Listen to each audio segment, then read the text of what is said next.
할렐루야. 하나님께 영광 돌립니다. 한번 기도합니다. 하나님, 영광과 감사와 존귀를 하나님께 올려드립니다.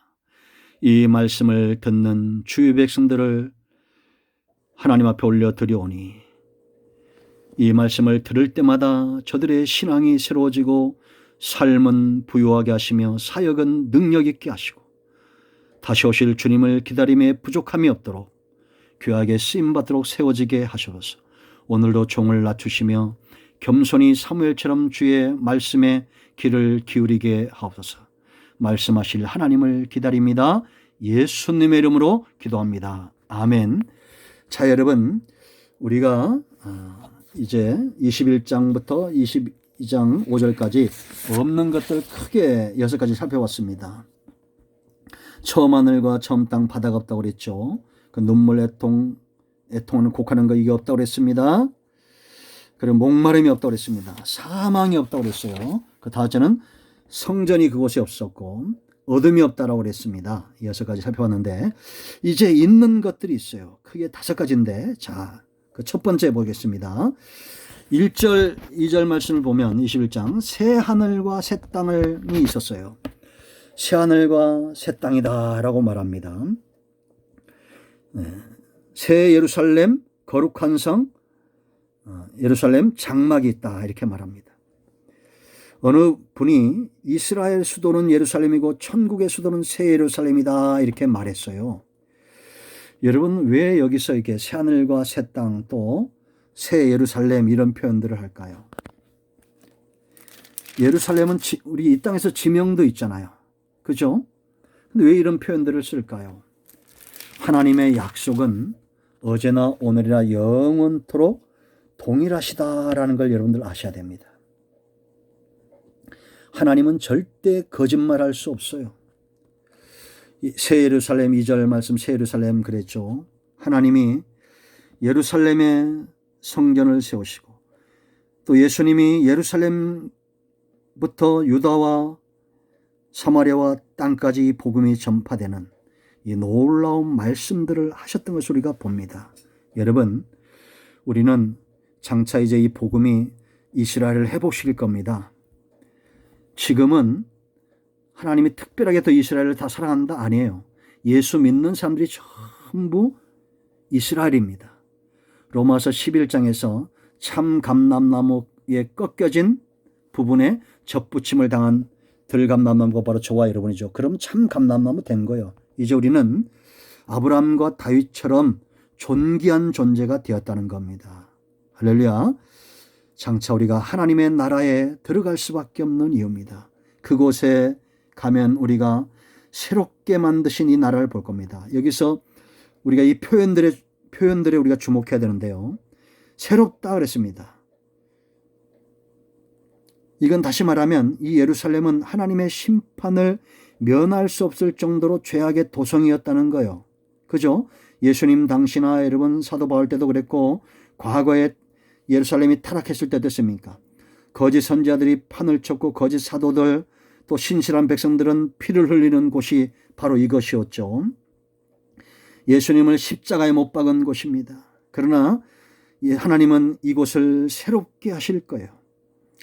구속받은 어린 양의 신부들에게 선물로 주실 것입니다. 새롭게 만들어서 하나님의 택한 백성들에게 선물로 주시고 그것을 장막으로 삼으실 거예요.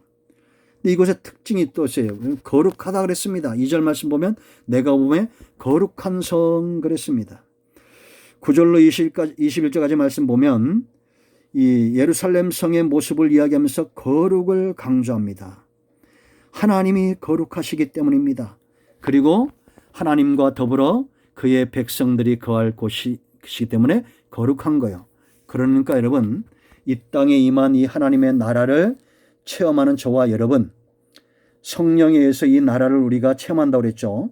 이곳은 어떤 것이겠어요? 거룩한 곳입니다. 새로운 곳이에요.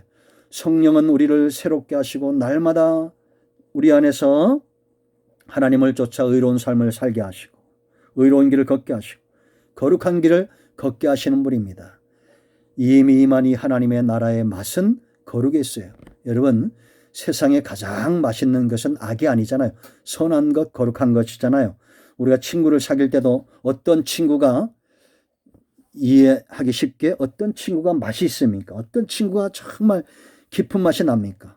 거룩한 친구, 깨끗한 친구잖아요. 그죠? 그런 친구들입니다. 이 하나님의 나라를 맛보는 저와 여러분 되시고 세상으로 하여금 이 하나님의 나라에 있는 거룩함을 드러내는 저와 여러분이 되어야 되겠습니다. 아주 농도 깊은 소금이 되어야 돼요. 지금 교회들이 욕을 먹는 것 중에 하나는 사단의 역사도 있지만 교회의 책임도 있는 것을 우리가 보게 됩니다. 주의 사역자들이, 주의 백성들이 어느 때보다도 새롭게 되고 거룩함을 회복해야 됩니다. 그래서 교회는 정말 다르구나, 이런 것들을 보여줘야 돼요. 지금은 여러분 우리가 코로나19 가운데 교회가 어느 단체보다도 방역을 잘하고 방역 단계들을 준수하는 그런 삶의 모습을 보여줘야 됩니다. 그것이 바로 복음이에요. 세상은 성경을 모릅니다. 세상은 하나님을 몰라요. 누구만 보고 합니까? 교회와 그 안에 다니는 성도들을 봅니다. 거룩함이 하나님이 거쳐 삼는 이유였다. 그래서 여러분 레위기 11장 44절 45절에 뭐랍니까? 내가 거룩하니 너희도 거룩하라고 레위기 11장 45절에 분명히 말하고 있습니다. 자, 11절 말씀 보면 영광스럽다라고 말합니다. 영광. 이 영광의 근원이 하나님이기 때문에요. 자, 11절 말씀 보세요, 여러분. 하나님의 영광이 있어 그랬습니다. 그 성의 빛이 지극히 귀한 보석 같고 벽옥과 수정같이 밝더라. 보석 때문에 밝은 것이 아니라 뭐 때문에? 하나님의 영광이 있어 이 보석에 빛이 나는 겁니다. 여러분 이런 것과 똑같습니다. 우리가 여러분 금은보화 보석을 많이 가진 사람들이 있습니다. 그런데 그 삶이 영광스럽지 못하면 그 보석의 가치는 떨어지는 겁니다. 교회가 아무리 크고 화려하게 지어놔도 그 안에 있는 사람들이 영광스럽지 못하면 욕을 먹는 것과 똑같습니다. 여러분 우리가 아무리 좋은 집에 살고 좋은 차를 타고 요즘은 막 1,000만 원, 2,000만 원짜리 그런 옷들도 있잖아요. 그런 옷을 입어도 사람들은 삶을 보지 그 옷을 보지 않습니다. 하나님 나라의 영광은 보석에 있지 않습니다. 거룩하신 하나님, 영광스러운 하나님께 있는 것입니다. 지금 하나님의 나라가 우리 가운데 임하였다면, 성령이 우리 안에 거하시다면 우리는 존귀한 존재가 되어야 됩니다. 영광스러움으로 나타나기 위해서는 예수 그리스도로 옷 입어야 됩니다. 지금은 깰 때입니다. 로마서 13장 13절로 17절에 있는 대로 이제는 깨어 그리스도로 옷 입어야 됩니다. 빛의 갑옷을 입어야 돼요. 자, 15절로 21절까지 나중에 읽어보세요. 크기가 강조되었어요. 이거를 이제 수치로 계산하신 분들인데 530억이 살 수 있답니다.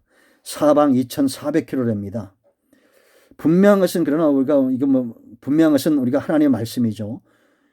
요한복음 14장 1절 4절 말씀 보면 거할 곳이 많다고 그랬어요. 예수님이 너희를 위해서 거처를 예비한다고 그랬어요. 그러니까 있죠. 숫자적으로 이단들이 말한 더 14만 4천이 아니라 허다한 무리입니다. 셀 수 없는 허다한 무리. 왜 허다한 무리가 돼야 돼요? 하나님은 거짓말할 수 없기 때문입니다. 아브라함의 언약을 우리가 아시죠? 다윗의 약속을 아시죠? 하나님이 아브라함을 불러내시고 모래처럼 많게 하겠다 그랬어요. 하늘의 별처럼 셀 수 없을 만큼 많게 하겠다 그랬어요. 그러니까 여러분 이 말씀들을 잘 기억하시길 축원드립니다. 자, 마지막으로 뭐가 강조됐습니까? 재료가 강조됐어요. 진귀한 보석들. 이 보석이 중요한 게 아니라 이 보석을 왜 준비해요? 바로 저와 여러분, 우리가 존귀하고 우리가 귀하기 때문에 이 보석들로 준비하고 있는 겁니다. 그러니까 여러분 이 보석들을 너무 관심 갖지 말고 이 나라에 저와 여러분을 위해서 하나님이 보화로 준비했다는 그 하나님의 마음을 더 귀하게 여기시 바랍니다. 자, 이것이 첫 번째예요. 새하늘과 거룩한 성 새 예루살렘이 준비되었다. 자, 내일 또 두 번째로 가겠습니다. 무엇이 있는지 주목하시기 바랍니다. 요한계시록 말씀 열리 기도하시고 코로나19 종식을 위해서 기도하겠습니다. 기도는 반드시 응답됩니다. 아멘.